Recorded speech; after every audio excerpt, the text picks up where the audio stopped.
राधे राधे। आप लोग कैसे हैं? ईश्वर कृपा से आप सभी अच्छे होंगे।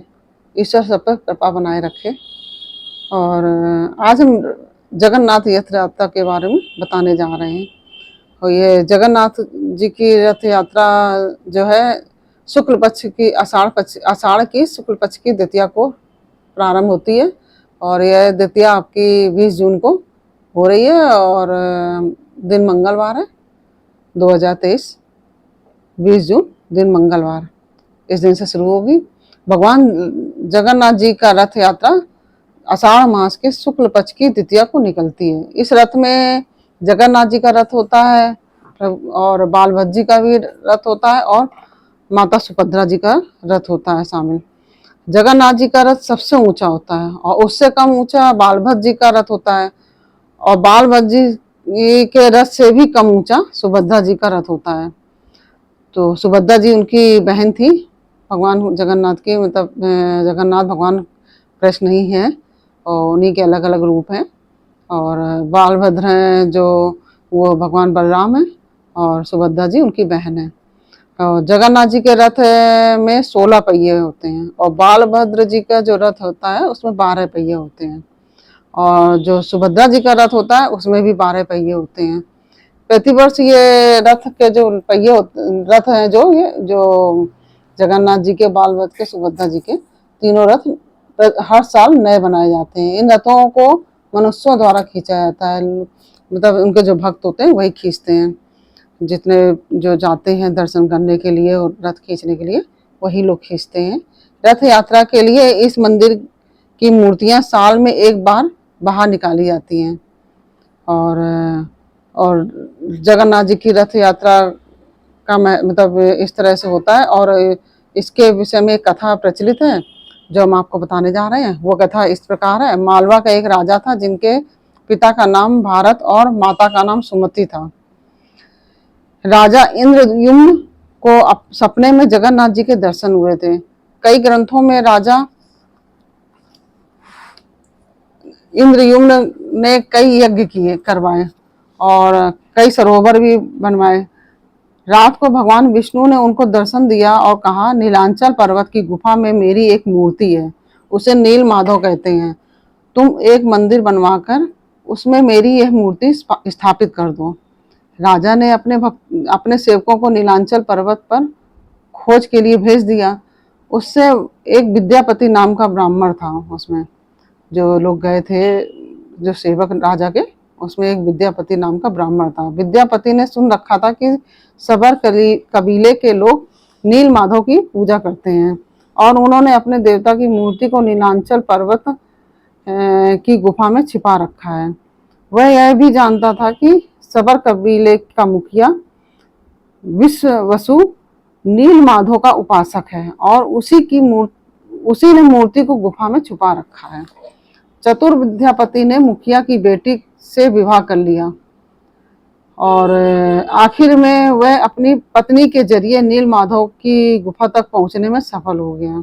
उसने मूर्ति चुरा ली और राजा को लाकर दे दी। विश्ववसु अपने आराध्य देव की मूर्ति चोरी होने से बहुत दुखी हुआ। अपने भक्त के दुख से भगवान नील माधव भी दुखी हो गए। भगवान तो वैसे भी अपने भक्तों के दुख से दुखी होते हैं, अपने भक्तों के सुख से सुखी होते हैं।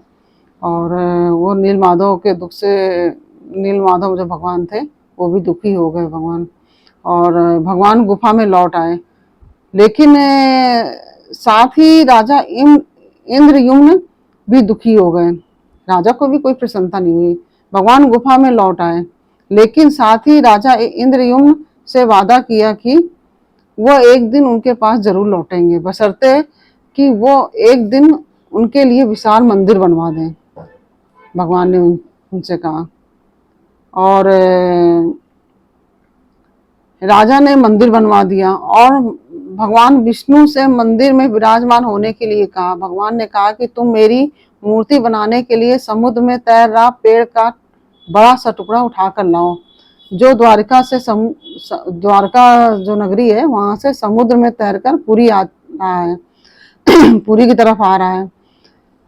राजा के सेवकों ने उस पेड़ के टुकड़े को तो ढूंढ लिया, लेकिन सब लोग मिलकर उठा नहीं पाए। तब राजा को समझ में आ गया कि नील माधव के अनन्य भक्त सबर कबीले के मुखिया विश्ववसु की ही सहायता लेनी पड़ेगी। सब उस वक्त हैरान रह गए जब विश्ववसु ने भारी भरकम लकड़ी को उठाकर मंदिर तक ले आए और अब बारी थी लकड़ी से भगवान की मूर्ति गढ़ने की। राजा के कारीगरों ने लाख कोशिश कर ली, लेकिन कोई भी लकड़ी में छेनी तक नहीं चला पाया। तब तीनों लोक के कुशल कारीगर भगवान विश्वकर्मा एक बूढ़े व्यक्ति का रूप धरकर आए और उन्होंने राजा से कहा कि वे नील माधव की मूर्ति बना सकते हैं, लेकिन साथ में ही उन्होंने एक यह शर्त भी रख दी कि 21 दिन में मूर्ति बनाएंगे और अकेले बनाएंगे, कोई उनको बनाते हुए नहीं देख सकता। उनकी शर्त मान ली गई, सभी ने उनकी शर्त मान ली, राजा ने भी मान ली। लोगों की आरी छेनी हथौड़ी की आवाजें आती रही, जैसे लग रहा था कि काफी लोग मतलब वहां पे काम कर रहे हैं मूर्ति बनाने में। राजा इंद्रयुम्न की रानी गुंडीचा अपने को रोक नहीं पाई। वह दरवाजे के पास गई तो उसे कोई आवाज सुनाई नहीं दी और वह घबरा गई। उसे लगा बूढ़ा कारीगर मर गया। उसने राजा को इसकी सूचना दी।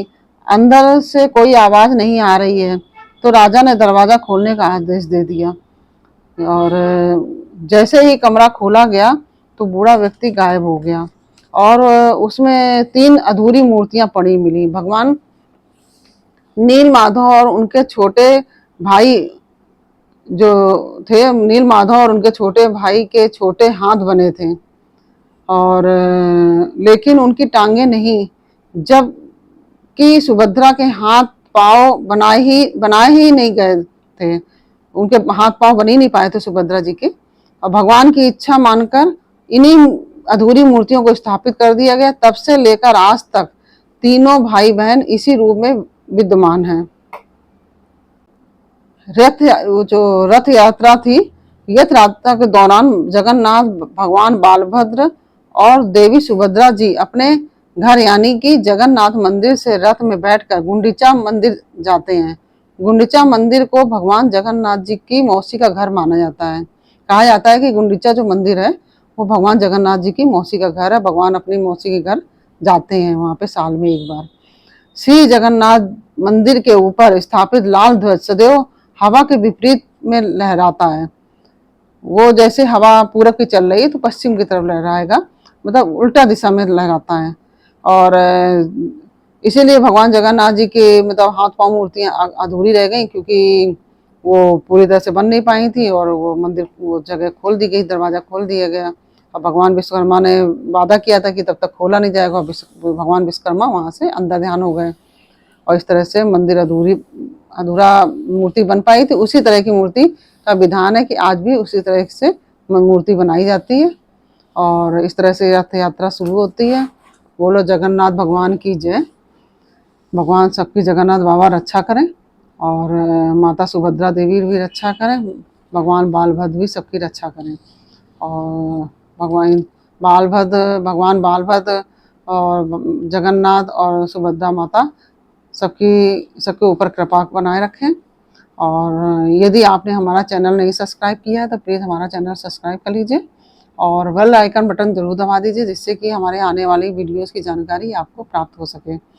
और आपको हमारा कहानी बताने का तरीका कैसा लगा ये आप हमें कमेंट बॉक्स में ज़रूर बताइएगा, जिससे कि हमें भी मालूम हो सके कि हम जो कहानी बता रहे हैं आपको कि आपको अच्छा लग रहा है कि नहीं लग रहा है। और आप कहाँ से किस कौन से मतलब देश के किस कोने से या कहीं देश के बाहर से या देश के किस कोने से देख रहे हैं, ये भी हमको कमेंट बॉक्स में ज़रूर बताइए, जिससे कि हम और हमारा वीडियो सभी जो भी देख रहे हैं सभी को हमारा बहुत बहुत धन्यवाद। हमारा पूरा वीडियो देखने के लिए बहुत बहुत धन्यवाद।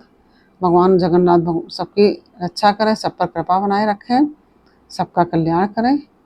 बोलो जगन्नाथ भगवान की जय, बोलो बालभद्र भगवान की जय, जय सुभद्रा माता की जय। और इसी प्रकार से हमारा अंत तक वीडियो देखने के लिए धन्यवाद। राधे राधे।